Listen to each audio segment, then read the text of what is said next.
শ্রদ্ধেয় মুসল্লি ভাইরা, আল্লাহ জাল্লা ওয়া আলার দরবারে হাজারো কোটি শুকর, যিনি আমাদেরকে সহি সালামতে সালাতুল জুমা আদায়ের জন্য সুযোগ করে দিয়েছেন, সুস্থ রেখেছেন, অনুকূল পরিবেশ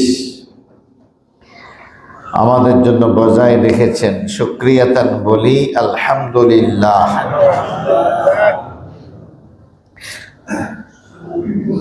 প্রিয় ভাইয়েরা, প্রতি একটা দিন আমাদের মাঝ থেকে যাচ্ছে মানে হলো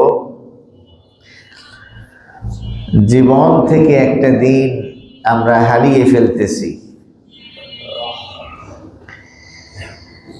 এবং এমনভাবে এটা হারিয়ে যাচ্ছে,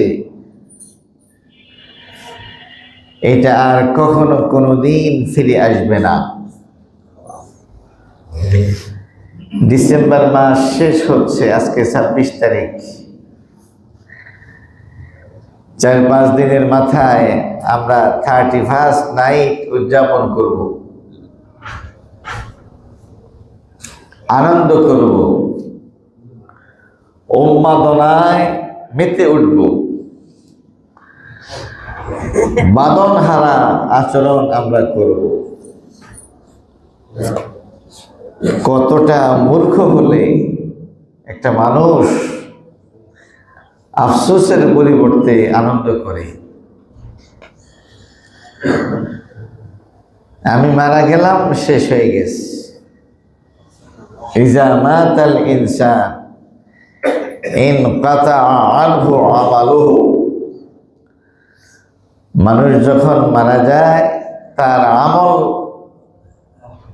করার ক্ষমতা বিচ্ছিন্ন হয়ে যায়, বন্ধ হয়ে যায়। আমার জীবন থেকে একটা বছর চলে গেছে, এই বছর কত মানুষ মারা গেছে। আমার চাইতে বয়সে বেশি যারা, তারা যেমন মারা গেছে, আমার সমবয়সী অনেকে আমাকে ছেড়ে চলে গেছে। আমার ছেলের বয়সের অনেকে আমাকে ছেড়ে চলে গেছে। আল্লাহ তাআলা এখনো আমাকে রেখে দিয়েছেন, এই উন্মাদনা প্রদর্শনের জন্য নয়। যেই সুযোগ থেকে তাদেরকে বঞ্চিত করেছেন, আল্লাহ তাআলা আমাকে বঞ্চিত করেন নাই। আমি আল্লাহ তাআলার শুকরগুজার বান্দা হব এবং আল্লাহর দেয়া মহামূল্যবান সময়কে কাজে লাগাবো। নবী সাল্লাল্লাহু আলাইহি ওয়াসাল্লাম বলছেন যে তোমরা গনিমত মনে করো, মৃত্যুর আগে জীবনকে কি মনে করো? গনিমত মনে করো।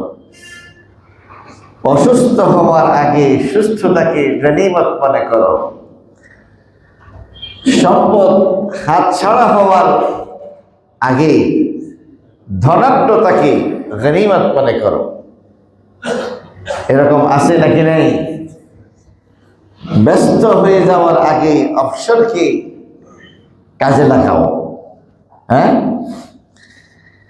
তো আল্লাহ তাআলা আমাদেরকে যে আরো 1টি বছর হায়াত দিয়ে 31 ডিসেম্বর পর্যন্ত নিয়ে এসেছেন, অনেকের মতো আমাদেরকে দুনিয়া থেকে নেন নাই। আমাদের পর্যালোচনা করা উচিত, বিগত 1টি বছর আমি কি লাভে আছি নাকি লসে আছি? ব্যবসায়ীরা কি লাভ লস হিসাব করে নাকি করে না?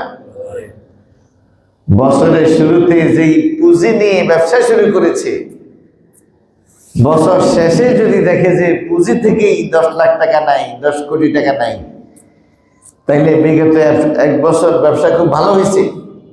হ্যাঁ, আর আগে ছিল 10 কোটি, এবার বছর শেষে হয়েছে 15 কোটি, সমস্ত খরচের পর। তাহলে কি আছে? লাভ আছে। তো 31 ডিসেম্বর যদি আপনার কিছু করতেই হয়, তাহলে আপনি এটা করবেন। হ্যাঁ, হযরত আলী রাদিয়াল্লাহু তাআলা আনহু বলছেন, আমাদের তো প্রতিটা দিনই হলো নওরোজ। প্রতিদিন কি নওরোজ আমাদের জন্য নতুন দিবস।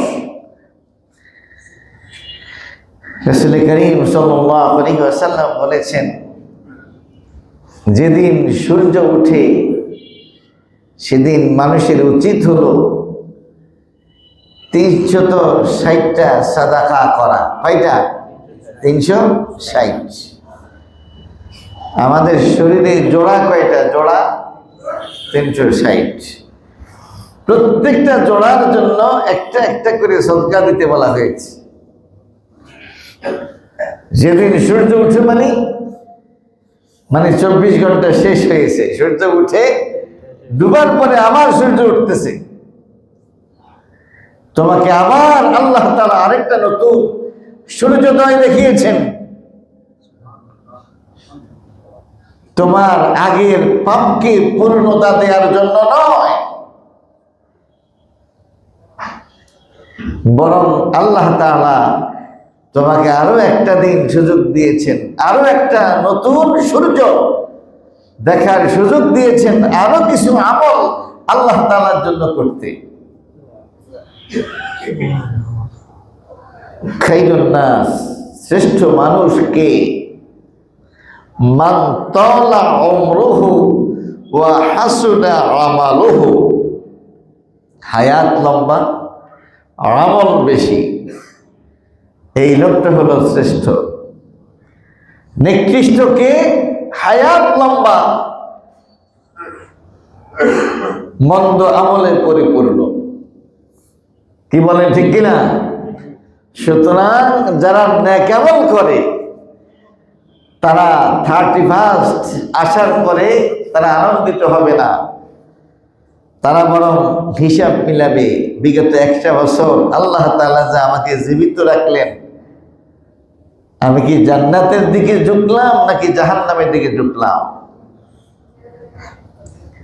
আমার প্রতি আল্লাহ খুশি নাকি শয়তান খুশি? কি বলেন, ঠিক কিনা? যদি শয়তান খুশি হয়, এক্ষুনি তওবা করে আল্লাহর কাছে ক্ষমা চেয়ে পরবর্তী বছরের জন্য শপথ নেওয়া দরকার যে আল্লাহ তাআলা আমাকে আবার সুযোগ করে দিয়েছেন 1 জানুয়ারি দেখার জন্য। আমি যা হয়েছে হয়েছে, সামনে অতীতের যা হারাইছি সব কিছু রিকভারি দিয়ে আরো অতিরিক্ত আমি এগিয়ে থাকার চেষ্টা করব। এটা হলো 31st নাইটে যদি আমাদের কিছু করার দরকার মনে করি, এটাই আমরা করব। আর যদি মনে করি না আলহামদুলিল্লাহ বিগত বছর আমার ভালোই কেটেছে, আলহামদুলিল্লাহ, শ্রদ্ধায় শুকরিয়ায় মাথা নত হয়ে আসবে। শ্রদ্ধায় শুকরিয়ায় মাথা কি হয়ে আসবে?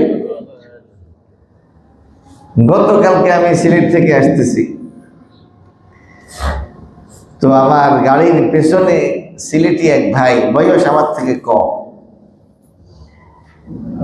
তার কথা শুনতেছি আর একটু পরে পরে আমার চোখ থেকে আমি পানি মুছতেছি। একটা ছোট্ট যুবক, তার কথার মধ্যে আল্লাহ তাআলা এরকম তাকওয়া, এরকম পরহেজগারি, আল্লাহর প্রতি তার আস্থা, আল্লাহর প্রতি তার ভালোবাসা দেখে আমি একেবারে মোহিত হয়ে পড়েছি। ছেলেটা মাদ্রাসায় পড়াশোনা করে নাই, কিন্তু আয়াতের অর্থগুলো সে বলে যে আমার আল্লাহর কোনো ওয়াদা মিথ্যা নয়। যখন যেটা আল্লাহর কাছে চাইছি, আমি যেভাবে চাইছি আল্লাহকে আমি সেইভাবে পাইছি। সে তার নিজের জীবনের ঘটনা বলতেছে। আমি তো মাদ্রাসায় পড়েছি, মাদ্রাসায় পড়াই, কিন্তু আমাকে মনে হলো ওই ছেলেটা আমার থেকে অনেক উত্তম। আমরা তো ওয়াজ করি, কিন্তু তার কথায় আমার কাছে মনে হলো আমার সঞ্জীবনী শক্তি ফিরে এসেছে। তার কথা আল্লাহ শোনে, আমার কথা তো ওইভাবে আল্লাহ শোনে না। সে তার জীবনের অনেকগুলো কথা আমাকে শোনাইল। সুবহানাল্লাহিল আযীম ওয়া বিহামদিহি। সম্মানিত ভাইরা আমার, গড্ডালিকা প্রবাহে আমরা গা ভাসিয়ে দেব না। আমাদেরকে মরতে হবে, আমাদের টার্গেট চূড়ান্ত। কোনো কিছু যাতে আমাদেরকে লক্ষ্যচ্যুত করতে না পারে, এটা মাথায় রাখতে হবে। শয়তানি ওয়াসওয়াসা, দুনিয়ার লোক বারবার আমাদেরকে পরাজিত করতে চাইবে, কিন্তু এই জায়গাতে আমাদেরকে দাঁড়িয়ে থাকতে হবে। যা সত্য বুঝেছি মৃত্যু, সেই সত্য প্রতিষ্ঠার জন্য আমাদেরকে লড়াই করে যেতে হবে। প্রিয় ভাইয়ের, একটা আয়াত আজকে আমি পড়েছিলাম শুরুতেই, ওয়াত্তাকুল্লাহ ওয়া ইউআল্লিমুকুমুল্লাহ। তোমরা আল্লাহকে ভয় করো, আল্লাহ তাআলা তোমাদেরকে শিখিয়ে দেবেন। সুবহানাল্লাহ। শহীদ ওসমান হাদির কথা বলছি। কয়দিন সে হায়াত পেল, কয়দিন থেকে আমরা তাকে চিনি, কিন্তু তার কথার মধ্যে যুবকরা কি পেয়েছে, এরকম মাতাল হয়ে পড়েছে। এরকম উন্মাদনা কেন তৈরি হলো তার ব্যাপারে? কেন বাবারা বলতেছে আর কাঁদতেছে যে আমার স্বপ্ন, আমার সন্তান যাতে শহীদ ওসমান হাদির মতো হয়? কেন না চেনা না জানা অপরিচিত মহিলা কাঁদতেছে আর বলতেছে আমার সন্তান যদি ওসমান হাদির মতো হয়? আমি তার মধ্যে আসলে কিছু বিষয় পেয়েছি। কাউকে তো আসলে শহীদ বলা যায় না। আমরা যে বলি শহীদ ওসমান হাদি, এটা শরীয়তের শহীদ নয়, মাথায় রাখবেন। শহীদ মানে হলো সে নিশ্চিত জান্নাতি। শহীদ মানে কি? নিশ্চিত জান্নাতি। শহীদ মানে কি? সে জান্নাতের সবুজ পাখির ভেতরে প্রবেশ করে এখন জান্নাতে ঘুরে বেড়াচ্ছে। আমরা ওই বিবেচনায় শহীদ বলছি না। এটা আমাদের তামান্নার কথা, আমাদের আকাঙ্ক্ষার কথা আমরা বলছি। যেহেতু তিনি মজলুম হয়েছেন আর মজলুম অবস্থায় মৃত্যুবরণ করেছেন, এই জাতীয় মৃত্যুকে হাদিসে শহীদি মৃত্যু বলা হয়েছে। কিন্তু কেউ এভাবে মারা গেলেই সে শহীদ, সে নিশ্চিত জান্নাতি, এই সার্টিফিকেট দেওয়ার অধিকার আমাদের নেই। একবার আনসারের একটা ছোট্ট শিশু মারা গেছে।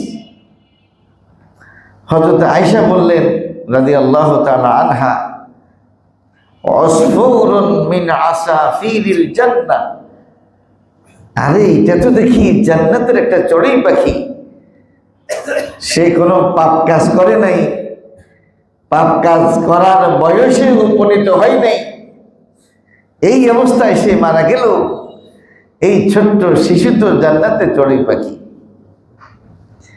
আল্লাহ রাসূল সাল্লাল্লাহু আলাইহি ওয়াসাল্লাম বলছেন, আওয়া গায়রু যালিক ইয়া আয়েশা, আয়েশা তুমি যেটা বলছো তার উল্টাটাও তো হতে পারে, তার উল্টাটাও হতে পারে। কারণ কি? কারণ হলো মালিক ইয়াউমিদ্দিন, বিচার দিবসের মালিক কে? আল্লাহ। তো আল্লাহর কামটা যদি দুনিয়াতে বসে আমরা করি, এটা কি ঠিক হবে? না। সুতরাং আমরা যে তাকে শহীদ বলি, এটা শরীয়তের ওই পরিভাষা নয়। আমরা কাউকে জান্নাতের সার্টিফিকেট দিচ্ছি না। এটা হলো আমাদের তামান্না, আমাদের আকাঙ্ক্ষা। তার জন্য আমাদের দোয়া, যে দেশের জন্য, মানবতার জন্য, দ্বীনের জন্য, ঈমানের জন্য তিনি যে কুরবানি করেছেন, আল্লাহ তাআলা যাতে তার এই মৃত্যুকে শহীদী মৃত্যু হিসেবে কবুল করেন এবং তাকে শ্রেষ্ঠ শহীদদের অন্তর্ভুক্ত করেন। তিনি জান্নাতি কিনা মাথায় রাখবেন, কাউকে জান্নাতি বানানো এই দায়িত্ব আমাদেরকে দেয়া হয় নাই। তবে আমরা কথা বলবো হাদিসের আলোকে। কিসের আলোকে? হাদিসের আলোকে। একবার একটা লাশ নবী সাল্লাল্লাহু আলাইহি ওয়াসাল্লামের পাশ দিয়ে যাচ্ছে, সাহাবীরা প্রশংসা করতেছে। নবীজি বললেন, ওয়াজাবাত ওয়াজাবাত ওয়াজাবাত, আবশ্যক হয়ে গেল, আবশ্যক হয়ে গেল, আবশ্যক হয়ে গেল। কিছুক্ষণ পর আরেকটা লাশ গেল, লোকেরা তার ব্যাপারে খারাপ মন্তব্য করতে লাগলো।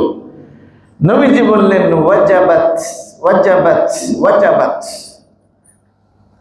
ওমর জিজ্ঞেস করলেন, ইয়া রাসূলুল্লাহ সাল্লাল্লাহু আলাইহি ওয়াসাল্লাম, কি আবশ্যক হলো? দুইটা লাশের ব্যাপারে আপনি ওয়াজাবাত ওয়াজাবাত বললেন, আবশ্যক হলো, কি আবশ্যক হলো? নবী সাল্লাল্লাহু আলাইহি ওয়াসাল্লাম বলছেন, আনতুম শুহাদাউল্লাহি ফিল আরদ, তোমরা হলে জমিনে আল্লাহর সাক্ষী। জমিনে কার সাক্ষী? আল্লাহর সাক্ষী। তোমরা সাক্ষী দিয়েছো সে নাকি ভালো ছিল, সে নাকি ভালো ছিল, সে নাকি ভালো ভালো আমল করেছে। তোমাদের এই সাক্ষ্য আল্লাহ তাআলা গ্রহণ করেছেন, অর্থাৎ এই লোকটা জান্নাতে যাবে। আবার তোমরা জমিনে সাক্ষী, তার কাজ করবে সাক্ষী তোমরা, সে কি ভালো ছিল না খারাপ ছিল এটা তোমরা জানো। তার মৃত্যুর পরে তোমরা বলা বলি করতেছ লোকটা ভালো ছিল না, চোর ছিল, ডাকাত ছিল। কত মানুষ তার কাছে টাকা পায়, কত দোকানদারের টাকা আজকে বছরের পর বছর সে মেরে ধুয়ে দিছে। সিএনজি স্টেশনে গিয়া হোন্ডার মধ্যে তেল বইরা পয়সা না দিয়ে চলে গেছে, মানুষ এগুলা বলা বলি করতেছে। তোমরা তার ব্যাপারে তার খারাপ বিষয়গুলো জানো, বলতেছ, তোমরা তার সাক্ষীদাতা। আল্লাহ তাআলা এটা গ্রহণ করে নিয়েছেন এবং তার জন্য জাহান্নাম ওয়াজিব হয়ে গেছে। ওসমান হাদি শহীদ কি শহীদ ওইটা বলার দায়িত্ব আমাদের না, কিন্তু তার মৃত্যুর পরে সাধারণ মানুষের উন্মাদনা আমাকে আকৃষ্ট করে নেই, আমাকে আকৃষ্ট করেছে আলেম ওলামাদের উন্মাদনা। কুমিল্লার একজন বক্তা আছে কওমি অঙ্গনের, মুশতাকুন নবী, কি নাম? মুশতাকুন নবী। উনি বলছেন, আল্লামা শফি সাহেব মারা গেছে, আমাদের হেফাজতের আমির, আমি কাঁদছি, উনি আমার ওস্তাদ, ঠিক আছে। আল্লামা বাবুনগরী মারা গেছেন, উনি আমার ওস্তাদ, তার জন্য কাঁদছি, এটা ঠিক আছে। কিন্তু ওসমান হাদিকে তো আমি চিনি না, আমি কেন কাঁদতেছি আমি সেটাও জানি না, উনি বলতেছেন। আমি তাকে চিনি না, কিন্তু তার বক্তব্য শুনে আমার কাছে মনে হলো তার মধ্যে দেশপ্রেম আছে,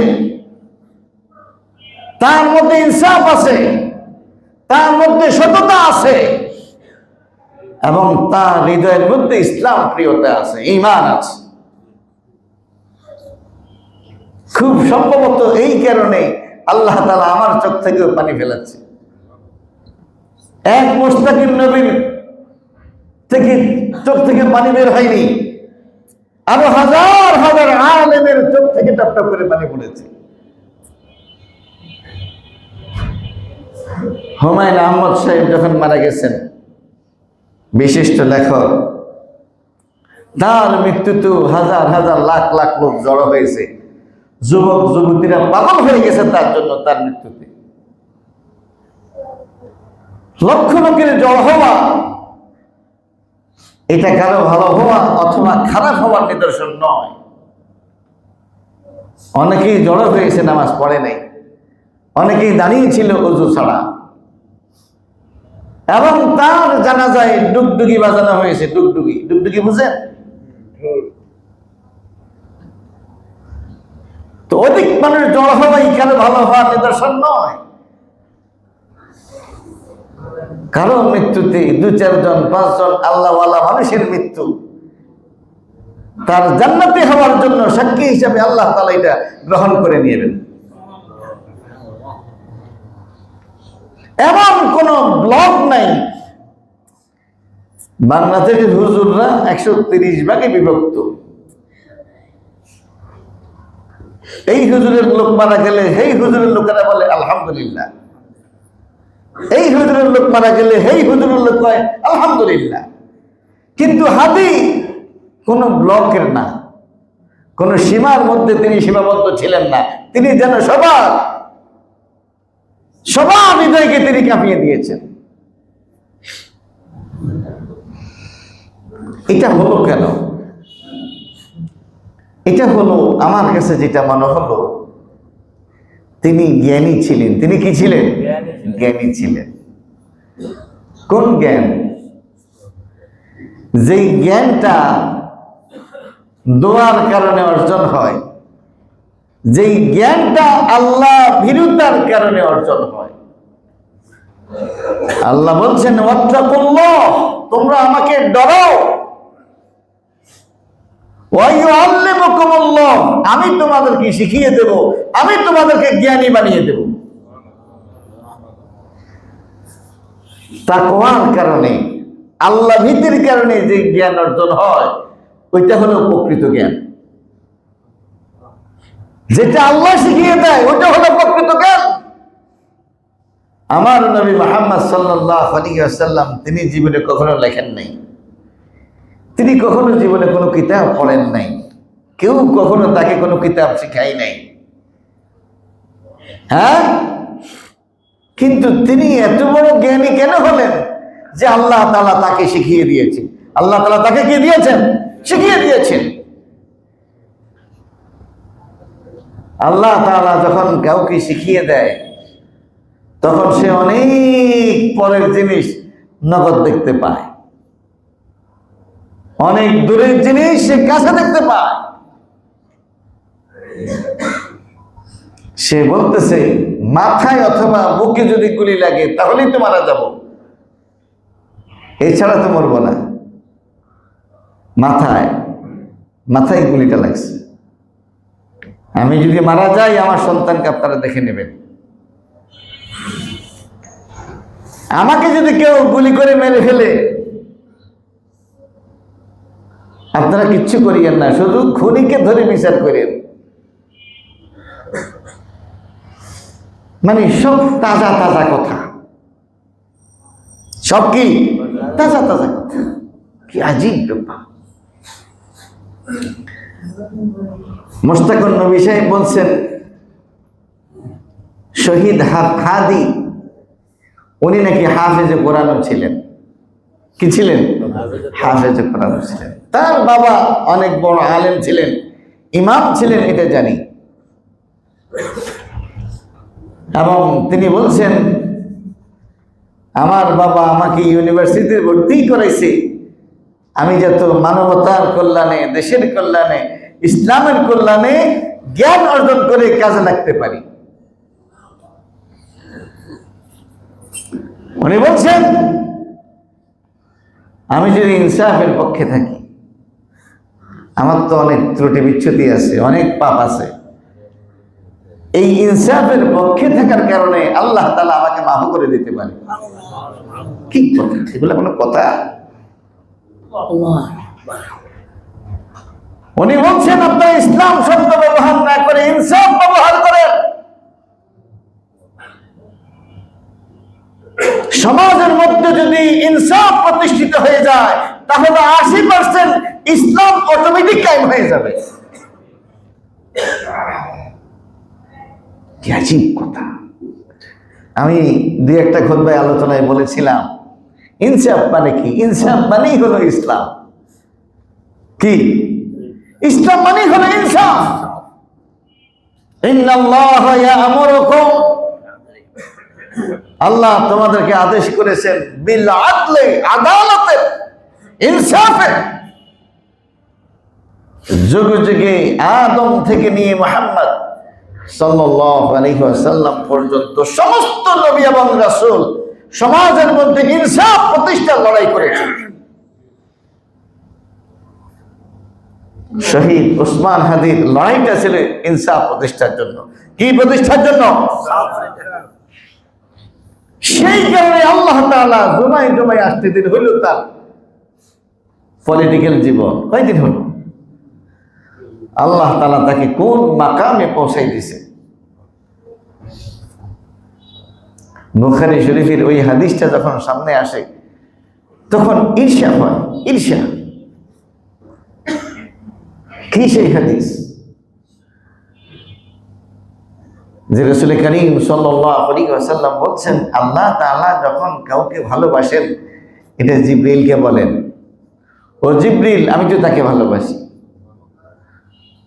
তখন জিবরিল এই সংবাদ আসমানে ঘোষণা করে দেয়, জমিনের ওই গোলামটাকে আল্লাহ তাআলা পছন্দ করে। তখন তার প্রতি জমিনবাসীর ভালোবাসা তৈরি হয়ে যায়। সুবহানাল্লাহ। আপনাদের বাংলাদেশের হাদি সে এখন বাংলাদেশের মধ্যে সীমাবদ্ধ নয়। তার বিভিন্ন বক্তব্য আমি দেখতে পাচ্ছি নিচে আরবি দিয়ে অনুবাদ করে করে আরব বিশ্বে ছড়িয়ে পড়েছে। আরব বিশ্বের লোকেরা চিন্তা করতেছে এই সেন্ডাফোলা কি এমন কথা কইল যেই কারণে সারা বাংলাদেশ কেঁপে উঠেছে, তার কথাগুলো আমাদেরকে বুঝাও, আমরাও জানতে চাই। আমি দেখতেছি আরবিতে কি সুন্দর তার কথাগুলো অনুবাদ করে করে ছাড়া হচ্ছে।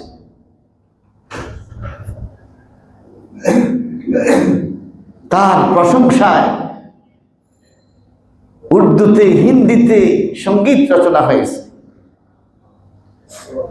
তিনি শুধু বাংলাদেশের মধ্যে সীমাবদ্ধ নয়। আমার তখন বুখারীর এই হাদিসটাই মনে পড়ল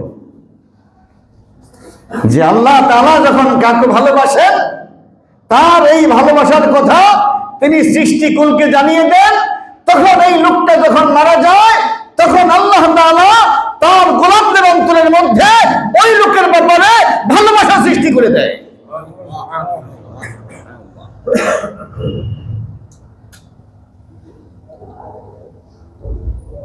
শুধু দেশপ্রেম হলে তার প্রতি আমাদের সাপোর্ট থাকতো না, শুধু আধিপত্যবাদ বিরোধী হলে তার প্রতি আমাদের সাপোর্ট থাকতো না। তিনি একদিকে চরম মাত্রার দেশপ্রেমিক, অন্যদিকে কঠোরভাবে তিনি ভারতীয় আধিপত্যবাদ বিরোধী, অন্যদিকে কঠিনভাবে তিনি একজন ইমানদার এবং হালাল খানেওয়ালা।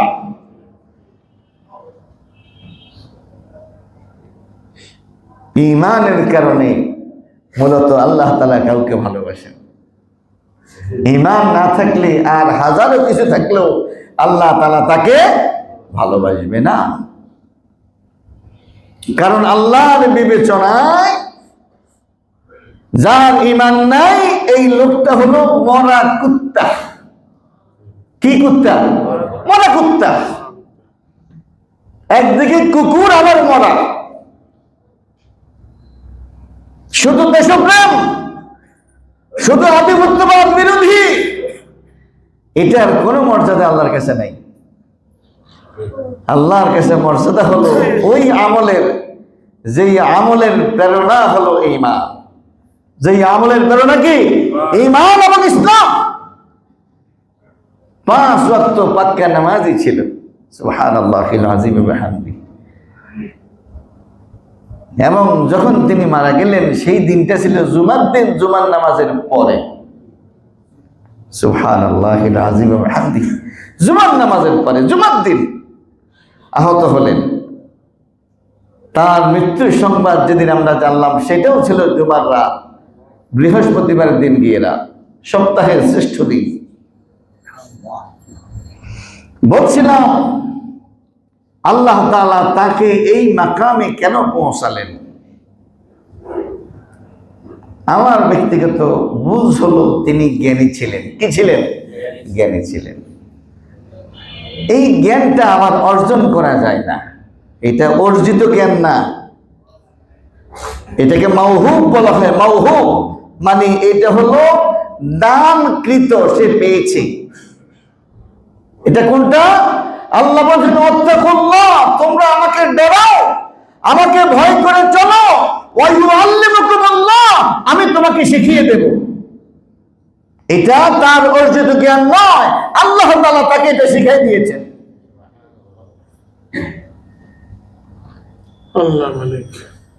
আল্লাহ তাআলা তাকে এটা কি করছেন? শিখাই দিয়েছেন। জ্ঞানীরা কারা? জ্ঞানী হলো তারা মান তারাকাদ দুনিয়া কাবলা আন তাতরুকাহু। জ্ঞানী হলো সেই দুনিয়া তাকে ছেড়ে দেওয়ার আগে যে ব্যক্তি দুনিয়াকে ছেড়ে দেয়। সুবহানাল্লাহ বললেন না? তো আপনি কি জোর করে মরে যাবেন? না, দুনিয়া ছাড়ার আগে আপনি দুনিয়াকে ছেড়ে দেবেন। তার মানে আপনি আপনার হৃদয়টাকে দুনিয়ার লোভ শূন্য করবেন, কোনো কিছুর প্রতি মহব্বত থাকবে না, না বাবার প্রতি, না মায়ের প্রতি, না স্ত্রীর প্রতি, না সন্তানের প্রতি। এদের সবাইকে সে ভালোবাসবে, কিন্তু আল্লাহর ভালোবাসার সামনে সবকিছু তুচ্ছ হয়ে যাবে। আল্লাহর ভালোবাসার সামনে সবকিছু কি হয়ে যাবে? তুচ্ছ হয়ে যাবে। যেমন হাদিসের মধ্যে আসছে, মান আহাব্বাল্লাহ, যে ব্যক্তি আল্লাহকে ভালোবাসেন, আহাব্বাহুল্লাহ, আল্লাহ তাআলাও তাকে ভালোবাসেন। মান আহাব্বা লিকা আল্লাহ, যে ব্যক্তি আল্লাহর সাথে দেখা করার জন্য পাগল হয়ে যায়, তাকেও কাছে পাওয়ার জন্য আল্লাহ পাগল হয়ে যায়।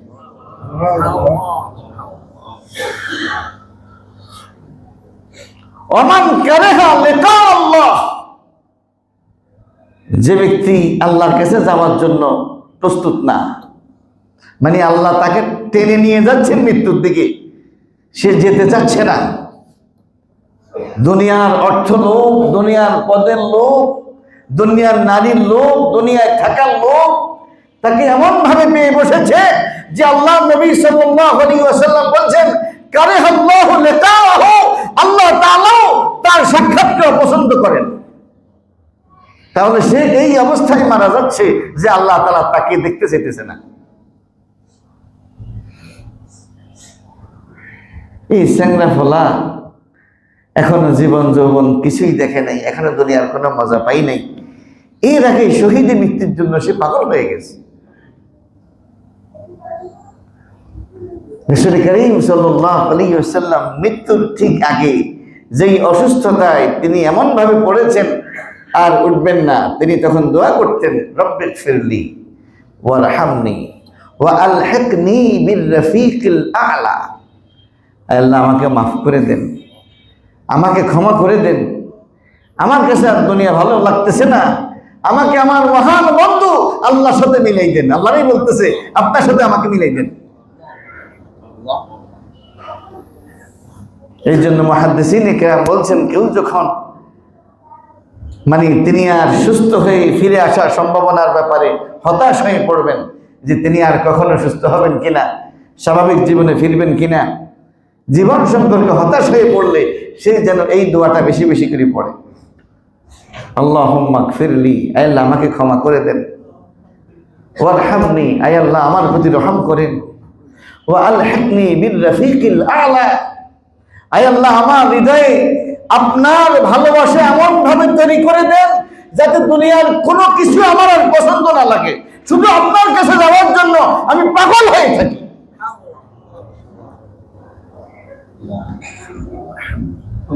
আমার কাছে মনে হলো এই ছেলেটার মধ্যে এই অনুভূতি কে জাগাই দিছে।